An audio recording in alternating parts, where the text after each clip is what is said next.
There's no denying that talking about race can often become heated, divisive, and downright uncomfortable. The Living Undivided show, hosted by Chuck Mingo, exists to be a place where conversations on race are approached with grace and empathy. Chuck is the founder and CEO of Courageous Love, a racial healing, solidarity, and justice movement launched in 2015. Through the movement, thousands of participants have been catalyzed into action. Each week on the show, Chuck introduces the audience to a guest who is a change agent, reaching across racial lines and working toward racial healing. These stories are examples of the grace, boldness, and courageous love necessary to bridge the divide in our country. This is Living Undivided. Well, thanks for joining me for another episode of Living Undivided, where we want to talk about people who are bridging the divide. And I'm really excited to be where I am and to be with whom I'm with right now. So we're actually at a mosque in one of the Islamic centers in the Cincinnati area. And I'm here with Dr. Inayat Malik, who is a urologist by profession, but also a bridge builder, a father of 5 daughters. Correct. And also just a man that I am really eager to get to talk with. So thank you for spending some time with us today. Well, it's my pleasure entirely to have you here, and a privilege to have the chance to talk to a distinguished pastor like yourself. Wow. That's a privilege rarely accorded. So I appreciate that deeply. So let's start at the beginning in terms of where you grew up and what life was like for you in your home country. So talk about where you're from. I actually grew up in Pakistan, and I had migrated to Pakistan along with my family when the British India was divided into 2 countries, India and Pakistan. That was in 1947. And I don't know if any of your audience might have had a chance to look at some old footage of the people migrating from one side of the border to the other. It's rather remarkable footage. Caravans of people traveling on foot, by train, by bus, ox carts, you name it. Wow. I'm assuming with everything they own and with everything that they owned, which was not a whole lot when you were traveling, when you were going from one side of the border to the other, because there was a lot of unrest. And it was not a peaceful transition. Almost 1 million people lost their lives. Wow. Because there was a lot of violence at that time. So we migrated to Pakistan in 1947. That's where I grew up. That's where I went to medical school. Graduated from King Edward Medical College, one of the oldest medical schools in Pakistan, in 1963, and came to the U.S. in 1964 for higher medical education and training. Okay. And did you come to Cincinnati first? I actually landed in Cleveland in 1964, where I had secured an internship. And spent 3 years there, did my surgical residency there, and then came to Cincinnati in 1967 to specialize in urology at the University Hospital here. And Cincinnati has been a home ever since then. That's awesome. For us. That's awesome to hear. I always want to know, like, what caused you to want to be a doctor? When did you know you wanted to practice medicine? That's a good question. And I'm not sure that there is a definite point where I can tell you. I think when I was growing up, my father told me a story that he got into a medical school. He was granted admission into a medical school in the Undivided India. And he was the first person in the family to have had that privilege. And he says he went in there, and the first year, those of you who know anything about medical school, you do cadaver dissections to learn anatomy. And he says he took one look at the cadaver and turned around and never went back. He knew it was not for him. Huh? He knew it was not for him, but he says he regretted that the rest of his life. So he asked me, would you want to consider medicine? I said, why not? Okay. So I think that was the seed that was planted by him early on. And I looked at other professions, and this always appealed to me in the sense that you could do something that is of benefit to other human beings. You could make a difference in the lives of people. So what better way to spend your life and in the process earn somewhat of a living than making the lives of others better. So I've never regretted that. If I had to do it all over again, I wouldn't change a thing. I love hearing that. I also know that this idea of service to others is rooted in your Islamic faith. Oh, absolutely. And so I'd love for you to talk about that. I mean, one of the things that, just to kind of put the elephant on the table or whatever, if it's in the room, we come from different faith traditions. And I think particularly in America, it's often a mystery kind of to some folks, like, okay, what does it mean to practice Islam? And so I'd love for you to just talk about that. Talk about your faith and how it informs how you show up in the world. Right. Well, I'm glad you asked me that up front, because I think that's an issue that needs to be addressed. Is Islam something radically different than some of the other religions that are practiced widely in this country? Or is it similar to them? I think to answer that, what we do is refer to what the Quran, the holy book of the Muslims, tells us. And it tells us that ever since God created Adam, He chose a system of sending guidance to humankind through a series of messengers. And historically, these messengers came to different areas of the world. Different people spoke different languages, different cultures, but they all brought the same message, that there is one Creator, one God who created everything, including human beings, and we will return to Him after we die, and we'll have to account for what we did while we are on this world on a final day of judgment. And the life after death is the eternal life. And I think that concept is central to the Abrahamic faiths. Absolutely. So the idea that Islam is somehow different isn't true in that sense, that it teaches about one God, worshiping the one God, obeying the one God, and trying to do good while we are alive on this earth. And there are two components to it.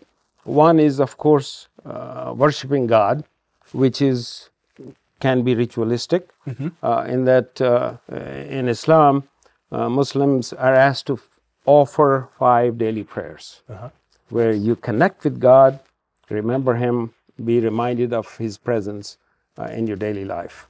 Or you're supposed to fast for 30 days during the month of Ramadan, which we observed not too long ago. Right. Or you're supposed to go to pilgrimage to Mecca, or you're supposed to give charity, a certain amount if God has given you. But aside from the ritualistic aspects, the second and probably the more important aspect of the faith in Islam is how you relate to and treat other human beings. I want you to say more about that, but it just strikes me that, even how you frame that is a consistent framework, certainly, with the other Abrahamic faiths, the Jewish faith and certainly the Christian faith. In the sense that, to some degree, and you correct me if this is wrong, but I know for me, when I think about what the Bible teaches and what Jesus in particular teaches, to some degree, the only way that there's evidence that there's validity in my ritual is if it shows up in my relationship and how I treat other people. It doesn't devalue that I should be praying and all that, but my faith certainly informs me that those things should overflow into a life of love for others, of serving others, of being willing to sacrifice and value others. Would you say the same is true in Islam as you think about those two, the ritual and then the relationship? Well, I think that's very true. There is a central concept in Islam of the rights, and there are two categories in that. What are the rights of God that we owe Him, and what are the rights of other human beings around us that we owe them? Interesting. And the important part of the teaching in Islam is that on the day of judgment, when we have to account for what we did, our God, Allah as we call Him in Arabic, will forgive the transgressions that were committed in violating or not delivering the due rights that were due to Him. He will That's forgive us those. That's forgiveness. But He will not forgive any of the wrongs we did to other human beings, any of the rights we usurped, any of the obligations we had to deliver that we didn't deliver to the individuals to their detriment. That right will belong only to that individual. If he or she forgives you that, fine. God will not forgive you that.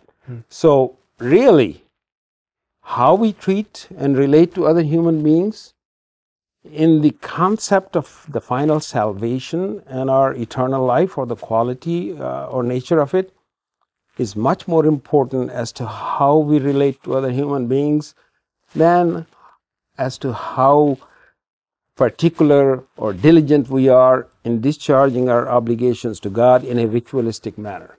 That's fascinating to hear. That's fascinating to hear. And that, I've never heard that before. That's really enlightening. That's a central concept in Islam. Really enlightening. It's called Hukukul Ibad, the rights of the people, and Hukukullah, the rights of Allah. Okay. Allah will forgive the rights on the day of judgment. He's He may hold you accountable, but His mercy is boundless. He'll forgive those.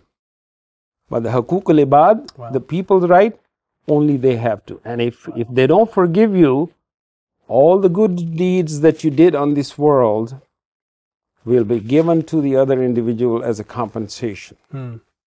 That's the ultimate justice. That's justice when you look at it in its totality, meaning not only this life, but the hereafter as well, the eternal life. You want to look at the entire spectrum when you talk about justice. And that's what defines justice in Islam. You went there, and I know we talked about this a little bit before. Let's talk about justice. I mean, like me, you lived through 2020.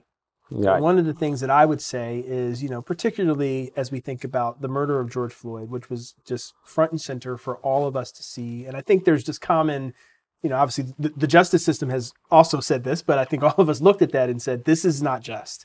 This is not right. And there's something here that's endemic of a challenge that we all have to face. I'd love for you to talk about that. How did you, through your lens as an immigrant, and also through your lens of faith, process the racial reckoning, is what I would call it, of 2020? Yeah.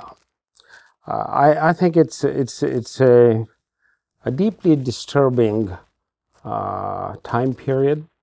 In my 50-some years in this country, almost 55 years now, we have gone through periods where there were riots locally. I recall those back in the 70s. And also other areas we just celebrated, if you want to call it celebration, but commemorated the memory of the Tulsa massacres 100 years ago. So there have been deep injustices, mass murders committed in this country. But the thing that makes the United States different than a lot of other countries is that we try to learn from the past and remedy the wrongs that were committed in the past. And I think what we saw in the case of George Floyd and others,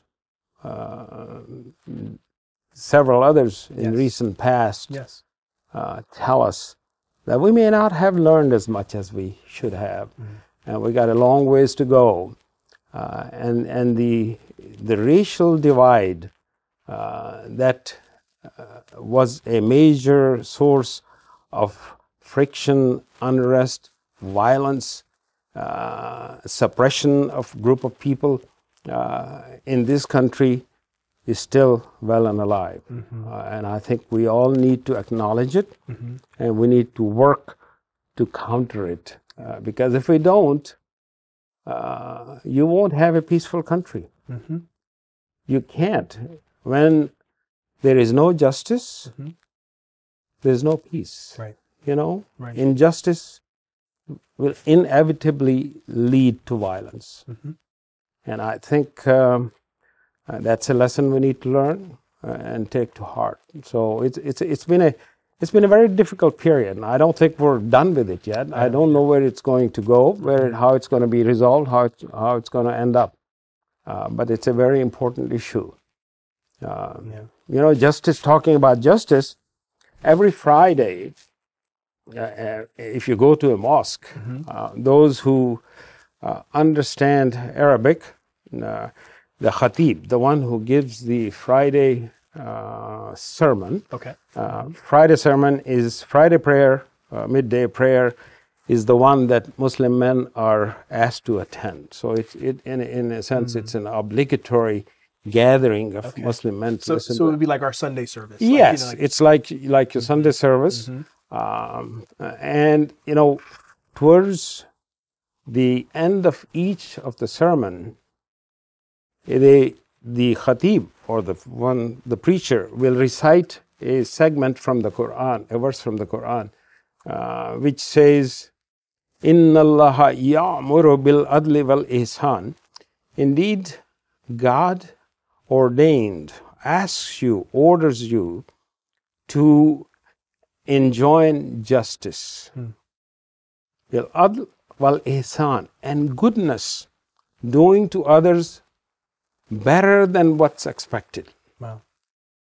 That's what the verse starts with. Inna Allaha ya'muru bil adli wal ihsan wa ita'i zil qurba, and give what is due to your near kinfolks, to your relatives. Yes.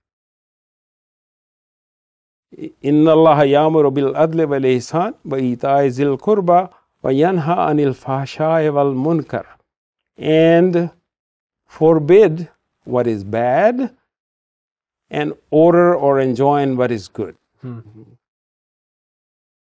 So those are the basic instructions that are given to all the people every Friday in the most important prayer or the gathering that is held in the mosque. Wow. Because Allah forbids doing anything that will be harmful to others or will lead to things that are bad and harmful to the society as a whole. And the first thing that Allah asks us to do, ya'muru bil adl. There are two words in Arabic that are used for justice. Okay. One is adl. Adl means justice. And the other one is qist. And qist actually means being equitable, being fair. Interesting. Yeah. Yeah. So the two are linked together. That you do what is right and you do what is just. Right. Because if you don't, injustice will lead to a society that is not worth living in. It's not worth living in. Wow. Thank you. I mean, that was just powerful to hear that and to think about that being so important that it's a part of your highest gathering. Absolutely. High every gathering Friday. It's done. really, really eye-opening. I'd love to ask you, Yes. as you think about how to apply that teaching, clearly there's an individual call. Right.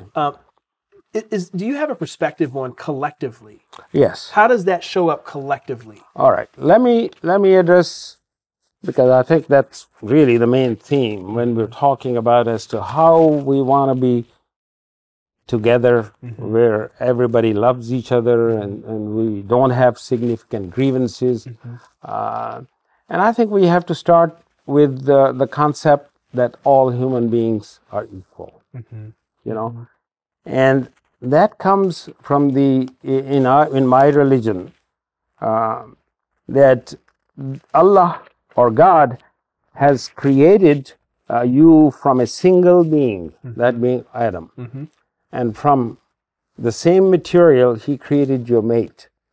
And from the two of you, from Adam and Eve, He created all of humanity and spread it all over the world. So we all have the same ancestry. Right. Now, it also tells us, other places in the Quran, that He, if He wanted to, He could have made us all the same. But He made you into nations and tribes so that you can know each other and that He can test you by it. So, Quran and Islam recognize diversity as a willful act of Allah, of our Creator God, with a purpose. Yes. That, you know, you look at a group of people and they will develop some normal practices, some cultural norms, Right. some others. And what God wants to do is pit one against, not necessarily against, but in a way against the other to see who is the best. Yeah. So is it to see who is the best? I thought it was to see who would love. But you're saying it's a competition. It's a competition because to be the loved, you got to be the best. To be the most loved, you got to be the best. You're all loved, but what you want to do is attain the highest degree that you possibly can. And I think that's the purpose of this. And I think that again is a concept in Islam which fits in even when we talk about other faiths. There are verses in the Quran that talk about if there are people of other faiths, because it recognizes all the previous faiths. Right. Islam looks at Adam not only as the first human being, but also as the first prophet. Okay. He taught his kids what to do, what's right, what's wrong. And then all the entire chain that you are familiar with in biblical sources is acknowledged. Abraham, Noah, Ismail, Isaac, Solomon, David, all those are recognized as God's messengers, a lineage. Same is true of Moses. Same is true of Jesus. And I think you're aware that in Islam, Jesus is looked upon as a creation of God who was a human being and not divine. It acknowledges His virgin birth, and it acknowledges His high status. There are 5 of the messengers that are described in the Quran as ulul azm, the highest, who have the greatest status. Okay. And those 5 are Noah, Abraham, Jesus, Adam, and Prophet Muhammad. Okay. Okay. So all those are God's distinguished messengers that were sent to mankind. And there are verses in the Quran that talk about that there are people that have been given previous books which were valid for them, and they came from the same divine source as the last book, the Quran, came from God. Because there's a verse in the Quran which was revealed towards the end of the life of the Prophet Muhammad, which says, Al-yawma akmaltu lakum deenukum. On this day, I've completed for you your deen, your religion. The process of revelation and guidance has come to an end. The process has been completed. So Islam looks at this as validating all the previous religions, and not only validating, but completing the process. Because the book that was revealed to the Prophet has remained in its original form, original language, unchanged for the last 1400 years. So, and it talks about, again, that those who are Christians, name by name, those people among the Christians, the Jews, and the Sabaeans, all who believe in God, believe in a day of judgment, and do good deeds, will be rewarded for their good deeds. And then it calls upon us also to sort of cooperate with them. And I think you asked the question about individual versus collective. Now, there's a verse in chapter 3 in the Quran, verse number 64, which says, "O believers of earlier revelations," it addresses the Christians and the Jews. Interesting, yeah. Okay. "Come unto that tenet which you and we hold in common, that we shall worship none but God, and that we shall not ascribe divinity to aught besides Him, and that we shall not take human beings for our lords besides God." That's the injunction, that's the message that's being given. Let's find things that we can agree upon, find a common ground, and then work together to it. Now, I mentioned earlier, that the Quran talks about people among the Christians and the Jews. If they do good deeds and believe in God, their actions will not go waste. They will not go waste. Now, what are the responsibilities when you see things wrong? And how should you react to it? There is a concept in Islam that when you see wrong, you try to right the wrong. Okay, right.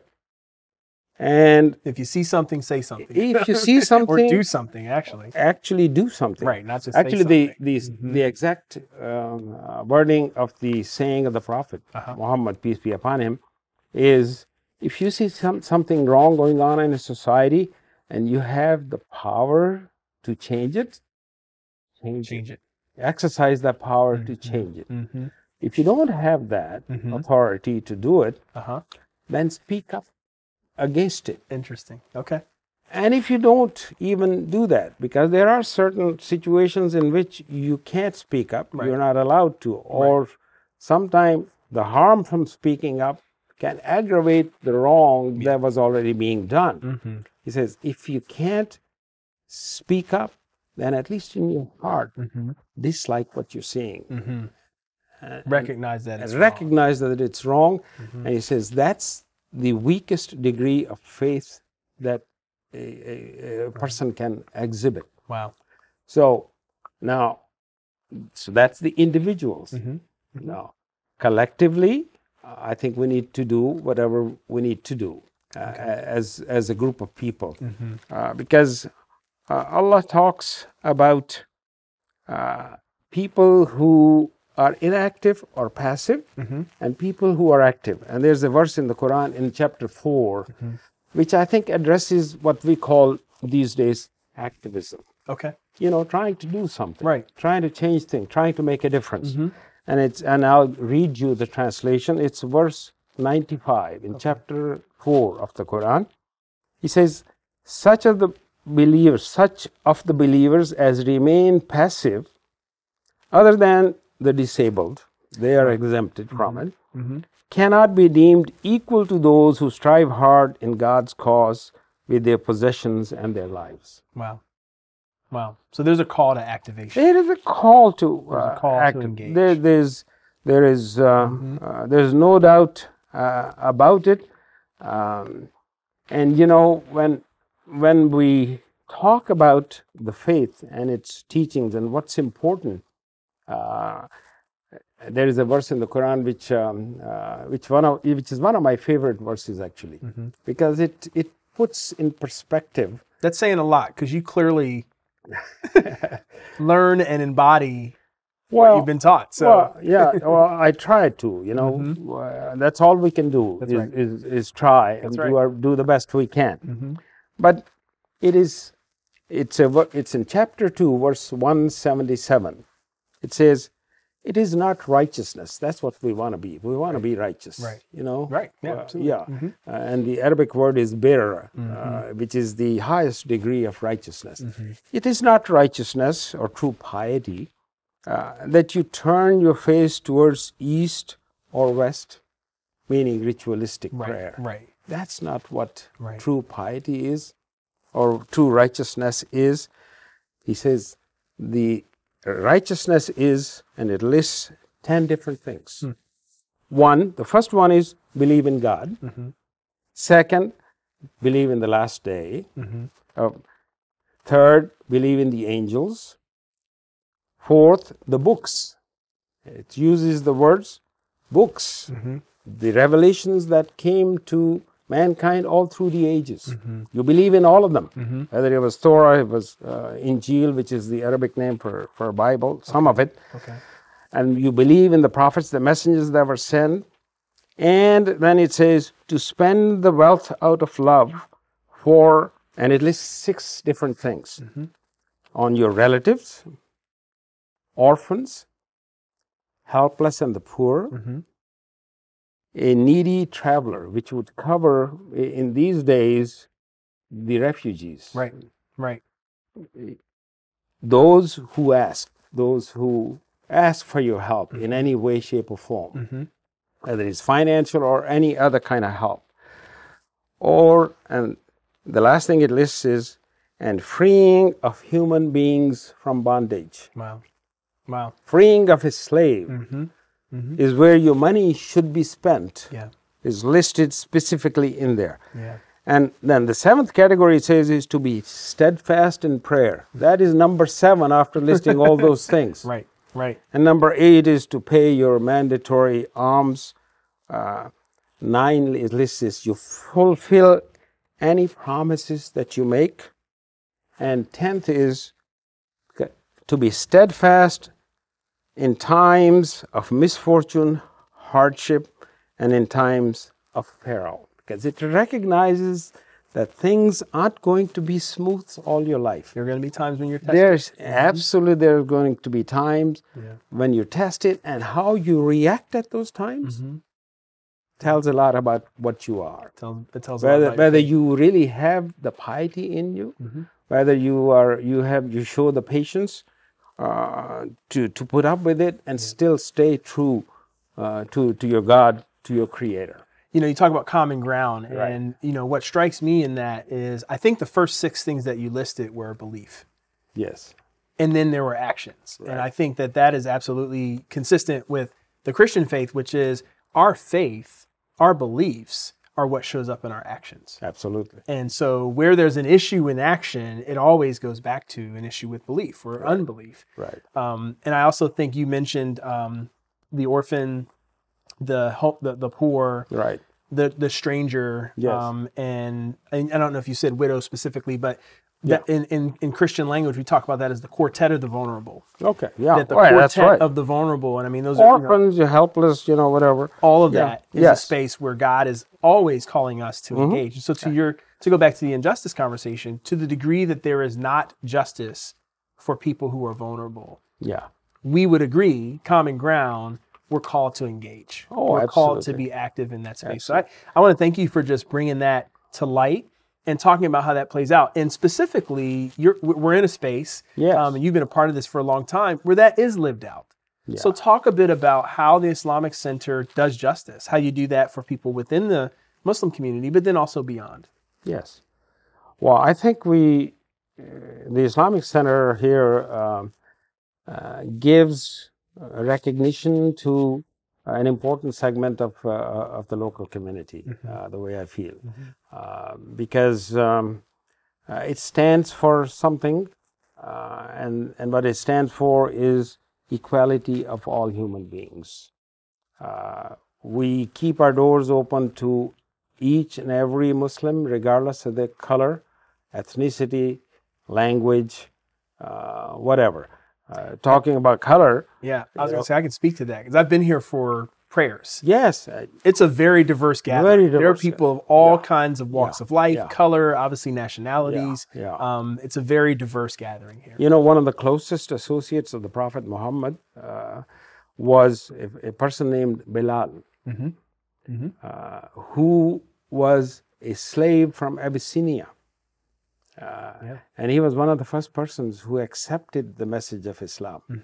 And one of the earliest believers in Islam, Abu Bakr, who was a friend of the Prophet ﷺ, freed him, so made him a free person. And he remained a close companion of the Prophet, even though there was in that society an obvious difference between a free person and a slave. Right.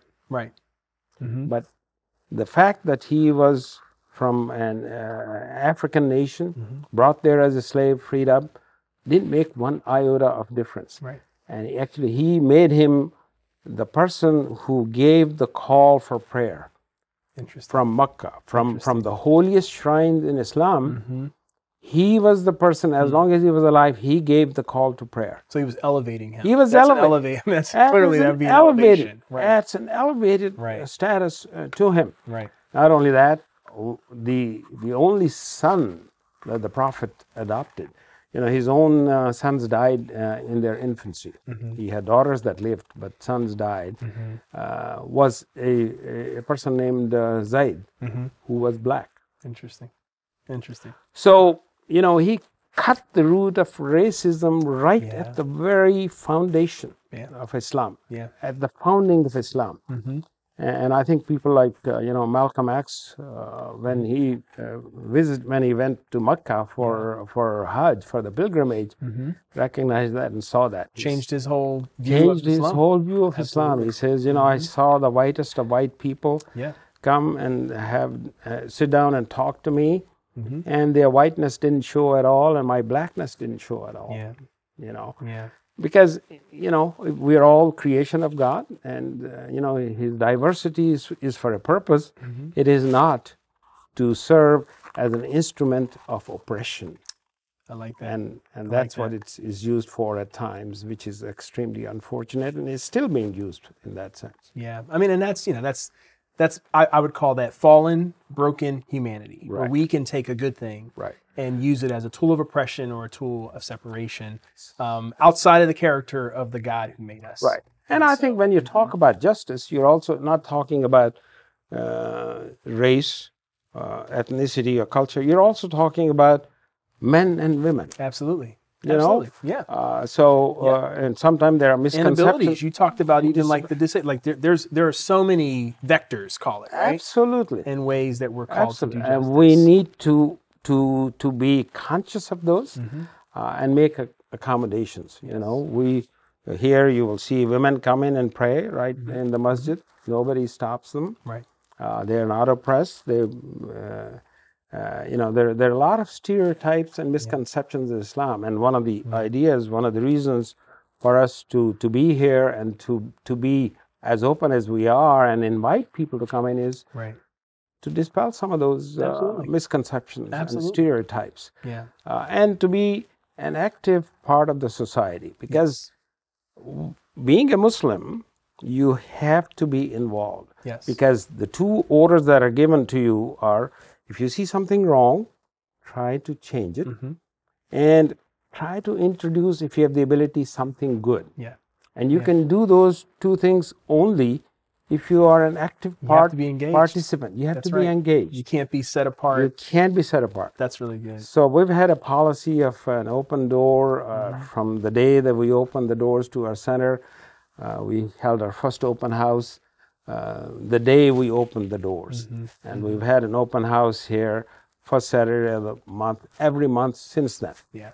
And it predates, 2000. We opened in 95, so it was not a reaction to 9/11. Right. So it was before that. We've had a diverse board. Yes. Our initial board included an African American. It included people from different ethnicities and different languages and different cultural backgrounds. And I think that's the true image of Islam that I know, and that I want to practice, that I've tried to convey to my children, and who hopefully are trying to convey to their children, to your grandchildren, right? To my grandchildren. And I think that's been the purpose for us to be.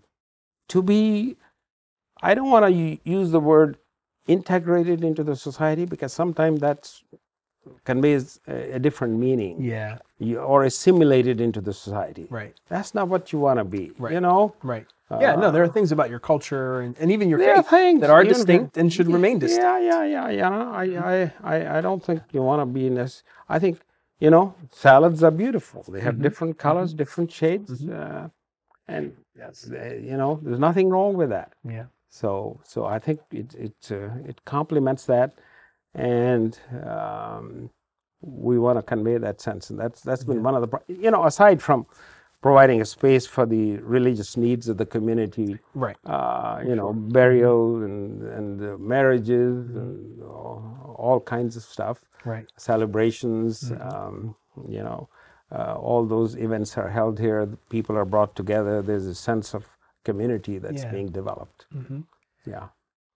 That's your version of living undivided. That's what you're doing as you kind of engage with the community. Yeah, I think the word to live undivided is to live where there is no oppression. You are free to pursue what's referred to as the American dream.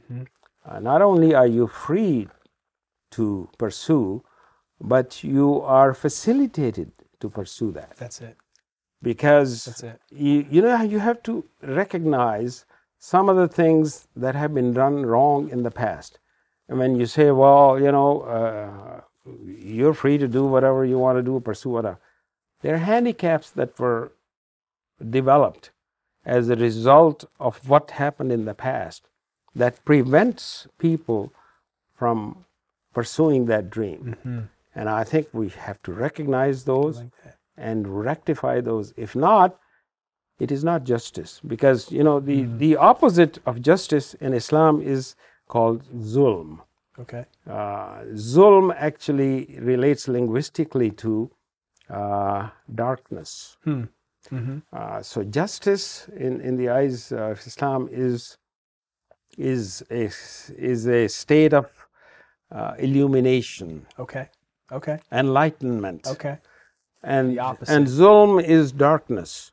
On the day of judgment, there are traditions saying that the Prophet that describe how people will be guided towards their ultimate abode, whether it be the hellfire or it'll be the paradise. Those who have the light will be headed towards the paradise. Those who are in the dark are going into the in the hellfire. Those are the ones who committed zulm. Those are the ones that did the injustice in this world, and that's their fate. Wow. So I think we have to rectify injustices not only for the present, right, but also what happened in the past, and take those into account.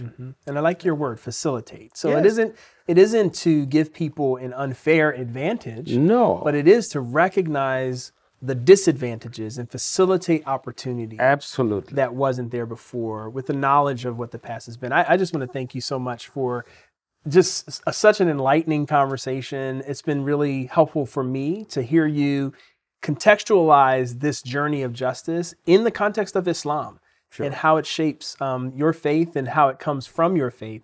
And so I think I told you we're gonna do a lightning round. I'd love to just finish with a couple lightning round questions, and this is just meant to be fun. And, and just so you know, don't overthink this. Your first response is the right response. So the first question is, like all of us, the pandemic has limited travel.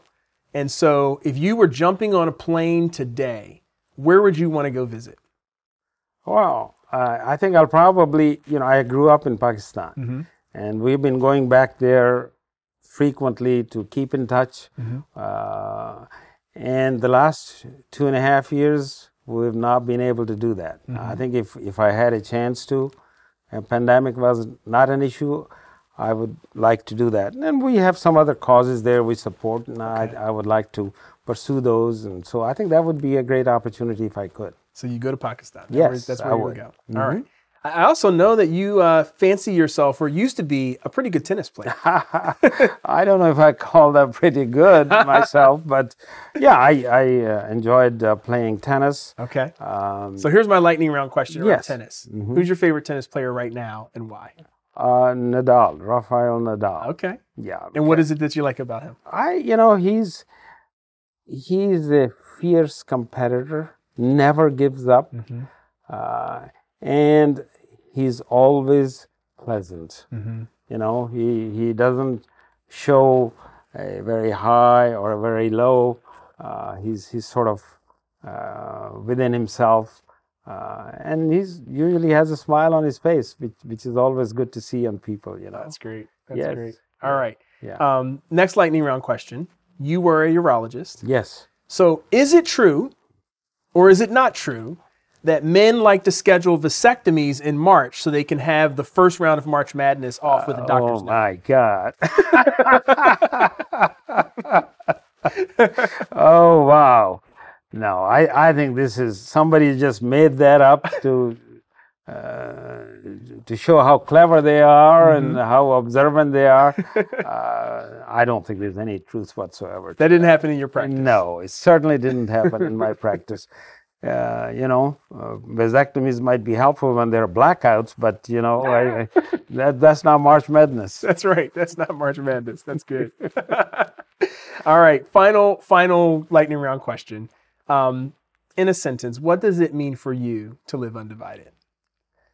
I think to live undivided is to live in a place where you are free to practice your faith, where you are free to pursue your goals, and where you look at others as possibly different, but members of the same human race, recognizing that link that exists, that inseparable link which unites all of us.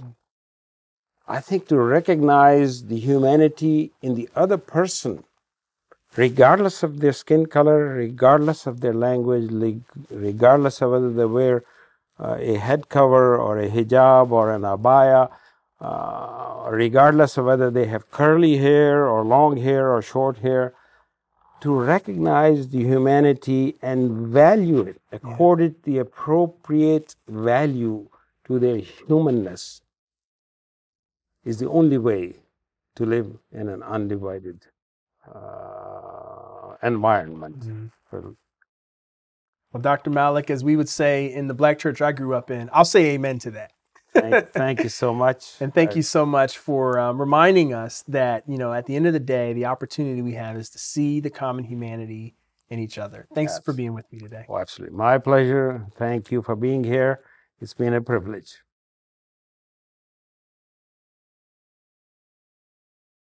This episode of Living Undivided is brought to you by Courageous Love, a movement on a mission to unite and ignite people toward racial justice.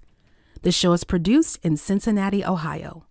You can learn more about our host, Chuck Mingo, and the movement by visiting www.chuckmingo.com. That's all for this episode. Join us next time for another episode, because our work isn't done until we are all living undivided.